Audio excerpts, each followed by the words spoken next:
Hello, my name is Benjamin Hart. I'm an American attorney and the Managing Director of Integrity Legal here in Bangkok, Thailand.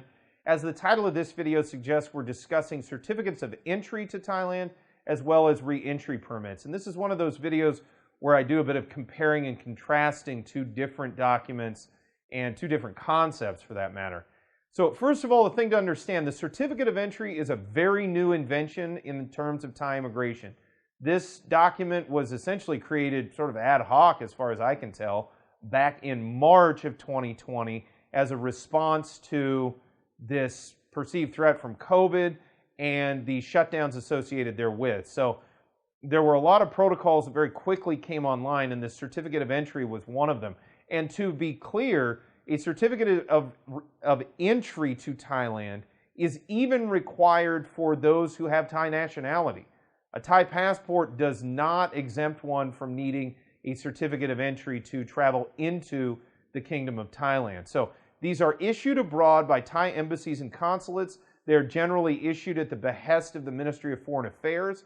Currently, you have to be using or seeking one of the approved visa categories. So generally speaking, for most of the audience on this channel, this will pertain to those who are seeking or have a business visa with work authorization, or Thai family-based visas for those married to Thais or who have Thai children or parents.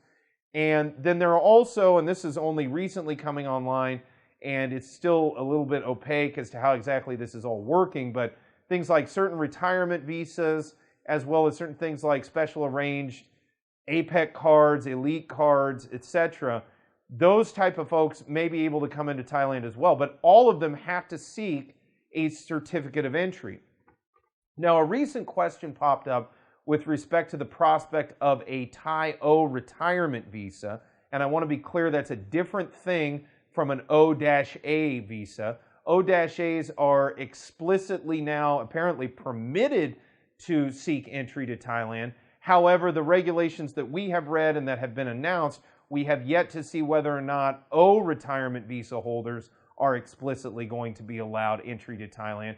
And a question popped up in this context, and I'm not going to get into a great deal of comparison back and forth between OA and O status. There are other videos on this channel that do get into that. I urge you to go to the search function, search O or OA visa, and you'll find a lot of that discussion. Long story short, I've had people ask me, well, I have a visa, it's got a reentry permit in it. Doesn't that allow me to re-enter Thailand? And presumably it would, but we are currently under special circumstances. There's an emergency decree in effect that's having a situation where it's superseding the sort of normal legal framework that we're used to dealing with here.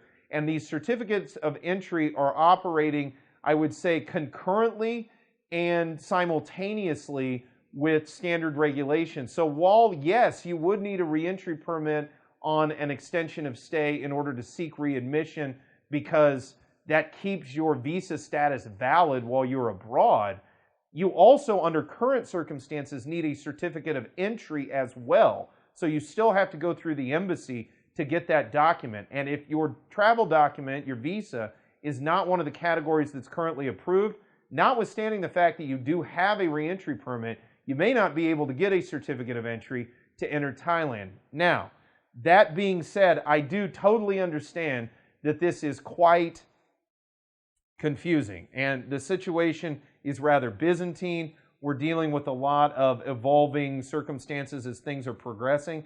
So for those who feel a bit overwhelmed, maybe a good idea to contact a legal professional in order to gain some insight and guidance into how best to proceed.